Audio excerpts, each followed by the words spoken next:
বলেন ভাই। ভাই প্রবাসী ভাইরা আপনারা টাকা নিয়ে আসেন দেশে, বুঝছেন? টাকা নিয়ে আসেন, এখানে মাল নিয়ে আসেন না। এই যে এত কষ্ট করে মাল নিয়ে আসেন, মাল রেখে দিচ্ছে, বুঝছেন? মাল নিয়ে আসেন না, এত কষ্ট টাকা দিয়ে।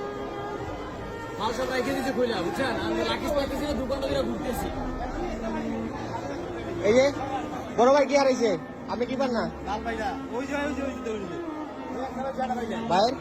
আমার দুইটার একটা ভাই, ওই ভাইরা এই ভাইরা। আমার লেগে স্কাইটা যা আসলো সামান ভিতরে এই অর্ধেক সামান নিয়ে গেছে মনে করেন।